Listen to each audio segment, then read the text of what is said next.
Alrighty, so this video is going over how to do the PS5 test review. So please try it on your own and then watch the video to make sure you're doing it right. So Andre paid $13 for 3 books. So I'm going to draw a table. Tables are our friends. We've got books and we've got money. Okay, so it says 3 books cost $13. So I'm putting that on my table. And it says Diego bought 12 books and we're trying to see how much he paid for 12 books. So I'm going to put 12 under the books. And then I multiply to see how do I get from 3 to 12. 3 times 4 is 12. So that means I need to multiply 13 by 4. Okay, so take a second and you multiply 13 times 4. 4 times 3 is 12. 4 times 1 is 4 plus 1 is 5. So it costs $52. And I'm going to write my final answer, $52, $52.00 to buy 12 books. So write it on your paper, make sure you got it. Okay, question 2. Select all the ratios that are equivalent. So to 8 to 6, so we have 8 to 6. To get to 4 to 3, I could divide 8 by 2 to get to 4.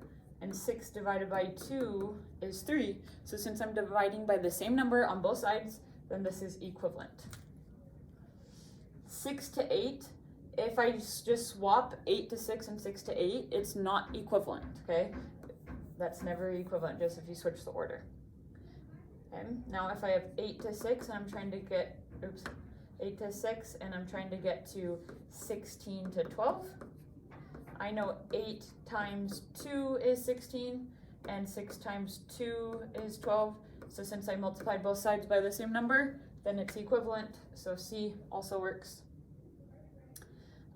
For 10, it looks like we add 2 to 8 to get to 10 and add 2 to 6 to get to 8.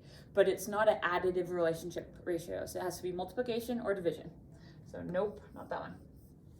For 7 to 5, it looks like they subtract 1, subtract 1. Again, we're not subtracting ratios to get equivalent ratios. It's not equivalent if you do that. Okay, so write it down and then go down to question 3 on your paper. Question 3. So question 3 says, Claire travels at a constant speed as shown on the double number line. Here's some ratios that it gives us. I'm going to use this ratio to help me answer some questions. So I know I have miles and hours. So she travels 72 miles in 2 hours. We're trying to find out how far does she travel in 1 hour, and then how far does she travel in 3 hours. So to get from 2 to 1, I divide by 2. So then I divide 72 divided by 2. If I don't know what 72 divided by 2 is off the top of my head, I do some long division. 2 goes into 7, 3 times 2 is 6, 7 minus 6 is 1. Bring down the 2. 2 goes into 12, 6 times. 6 times 2 is 12. Subtract and we get 0. So 36. So I know she goes 36 miles in 1 hour. And you can label it 36 miles. Okay. To get from 1 hour to 3 hours, we multiply by 3. Anytime it's getting to a bigger number, we're multiplying. So we multiply both sides by 3. So I'm going to do 36 times 3. 3 times 6 is 18. 3 times 3 is 9, plus 1 is 10. So this would go here. So I know in 3 hours, she goes 108 miles. And remember, tables are our friends. So every time we can use a table to help us solve these problems. Okay, number 4. A train that travels 30 miles in 1/3 of an hour at a constant speed is going faster than a train that travels 20 miles in a half an hour. So I'm going to use a ratio. The first train is a ratio of 30 to 1/3. That's its ratio. I want to think, okay, if I know 1/3 of an hour, I'm trying to get to see how many miles do they travel per hour? So in 1 hour. So I know there are 1, 2, 3 1/3 in one whole. So 1/3 times 3 gives us 1 hour. So then I'm going to multiply 30 by 3. Make sure you're writing the work on your paper as you do this, or to help you review. 30 times 3, I know 3 times 3 is 9, so 30 times 3 is 90. So this train is traveling 90 miles in 1 hour. So that's pretty fast. The next train, I'm going to do it in a different color, is going 20 miles in a half of an hour. So if I think of a whole, I have 2 halves in 1 whole of an hour. So I'm going to multiply 1/2 times 2 to get 1 hour. So then I multiply 20 times 2. 20 times 2 is 40 miles per hour. So this train is traveling 40 miles per hour. This one is traveling 90 miles per hour. So I'm going to say this is faster. It's traveling 50 more miles, 50 more miles per hour.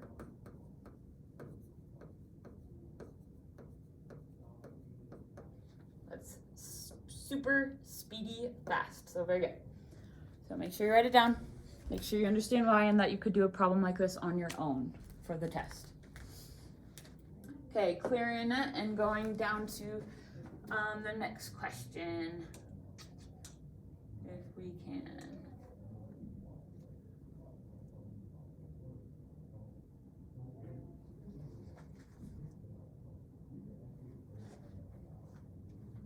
Technical difficulties.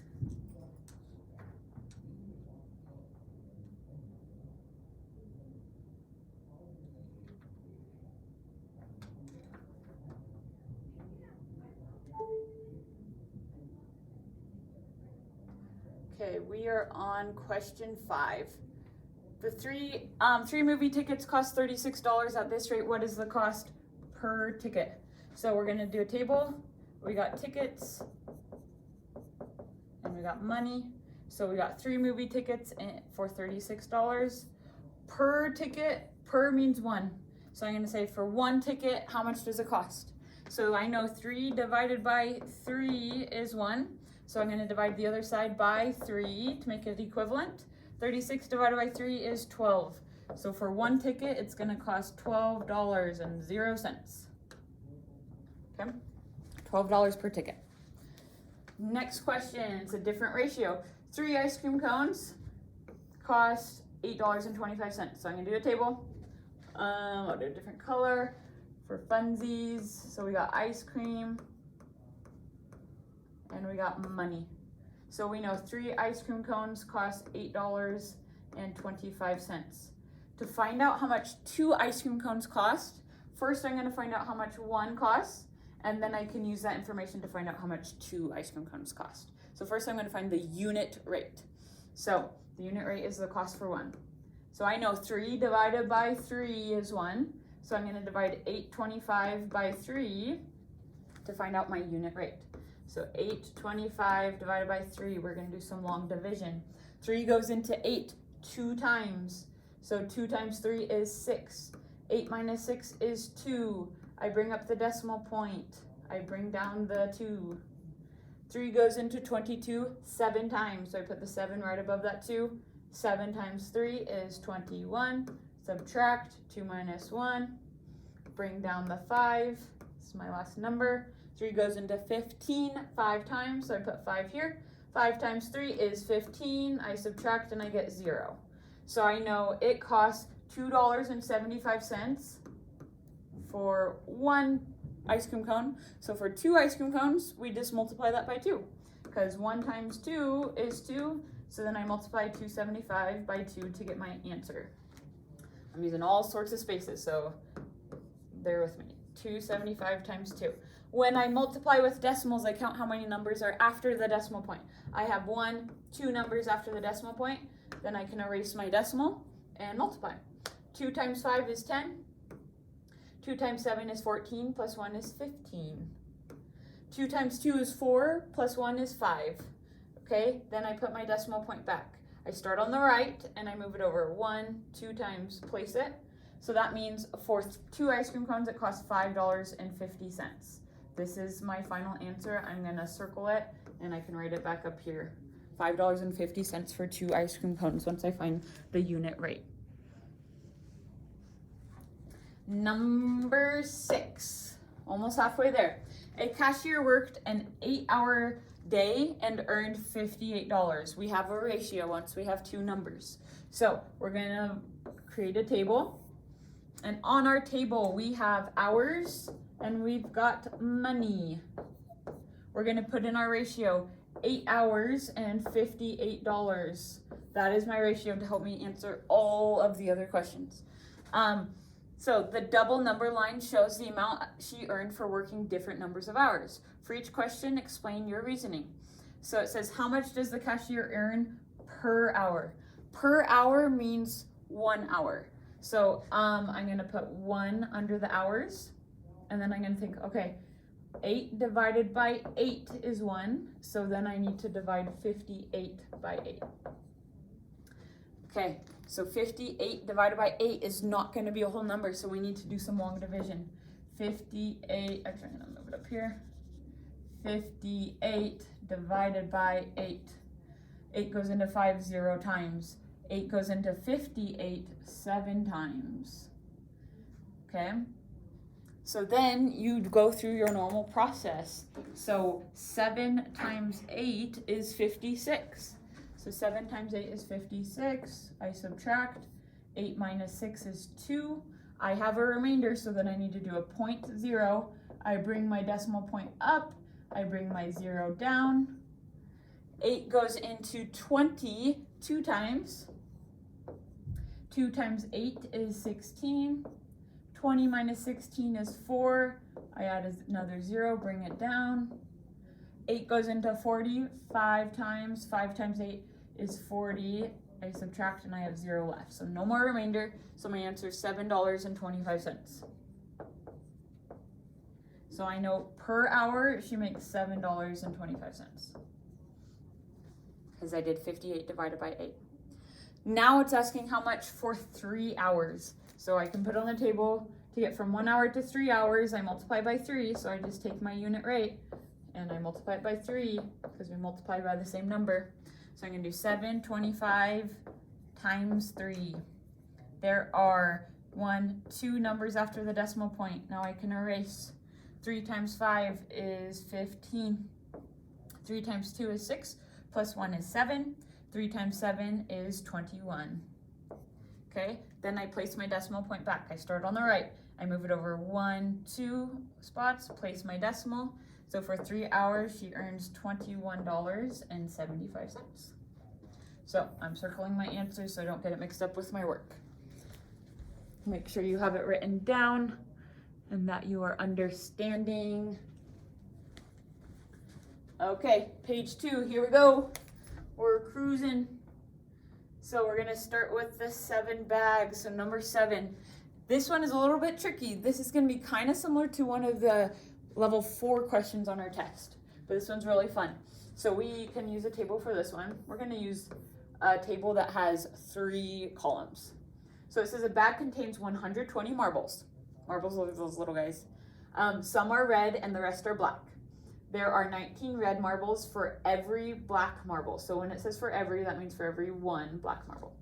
How many red marbles are in the bag? So we're trying to find out how many red marbles there are when there are 120 marbles total.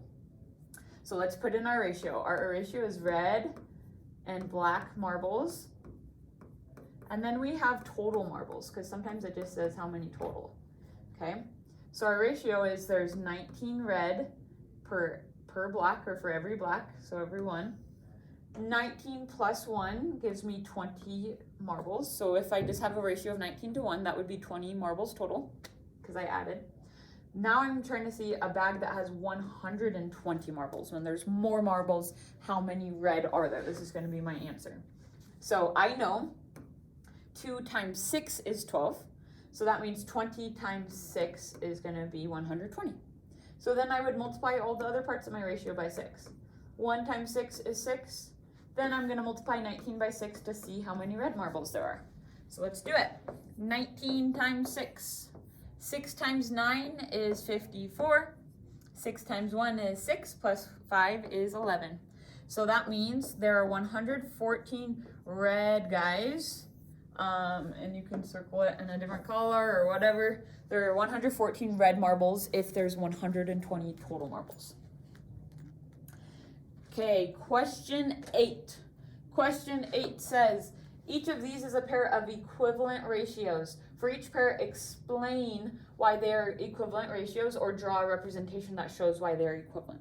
So we're just going to show our work. We don't need to use many words for this. So I have to think, okay, this ratio is equivalent to this ratio. How? So my first parts of my ratio are 600 and 60. I know 600 divided by 10 is 60. And I know 450 divided by 10 is 45, because they just both have one less zero. It's divided by 10. We move it to the left one time the decimal. So both of them are being divided by 10. So if you just write they're both being divided by 10, that works for an explanation. Next one, we have to think, how do I get from 60 to 4? And you may need to do some math for this. I know 60 divided by 4 goes into 6 one time. 4 goes into 25 times. So 60 divided by 4 is 15. So I know 60 divided by 15 is 4. And then I also know 45 divided by 15 is 3. So both of them are being divided by 15. If they're both being divided or multiplied by the same number, then they are equivalent. Okay, so that work is showing it. Again, we're trying to see how we get from 600 to 4 this time. I know 60 divided by 15 was 4. So that must mean 600 divided by 150, if I just add a 0, because one more 0 is added here, is 4. And then 450, again, divided by 150 is 3. So I'm going to say, oh, they're both divided by 150. And that is showing my work. They are all equivalent. Okay, write her down. Move on to question 9. We just have a few more. A grocery store sells bags of oranges in 2 different sizes. So one says the 3-pound bag of oranges for $4, another one an 8-pound bag for $9. Which oranges cost less per pound? Per pound, every time per means 1, okay? So I'm gonna think for this first guy, draw a quick little table. We've got pounds and we've got money. This one's 3 pounds for $4. We're trying to find the cost per pound for 1 pound. So I'm gonna put 1 under pounds. 3 divided by 3 is 1. So I'm gonna divide 4 by 3. I know 4 divided by 3 is 4/3, but in money, we don't write money as fractions like that. So we can do 4 divided by 3. 3 goes into 4 one time. 1 times 3 is 3. 4 minus 3 is 1. Then I'm gonna add a 0.0. Okay, and bring down the 0. 3 goes into 10 3 times. 3 times 3 is 9. Subtract and I get 1. I add another 0 because I have decimals. 3 goes into 10 3 times. 3 times 3 is 9. I subtract and I get 1. Add another 0. Bring her down. 3 goes into 10 3 times. So if I notice there's a pattern, it's going to be 1.333333. So that means it's going to cost $1.33 per pound because there's only 2 numbers after the decimal. Okay, for money. Next one, the 8-pound bag of oranges. So I'm going to go over here. Let's do it in a different color so we can contrast these guys. We've got pounds and we've got money. We have 8 pounds of oranges that cost $9. We're trying to find the cost per pound. 8 divided by 8 is 1, so I'm going to divide 9 by 8. 9 divided by 8 is 9/8, which we need to divide to figure out what it is in money terms. So 9 divided by 8. 8 goes into 9 one time. 1 times 8 is 8. 9 minus 8 is 1. I have a remainder, so I need to add a 0.0. Bring up the decimal. Bring down the 0. 8 goes into 10 one time. 1 times 8 is 8.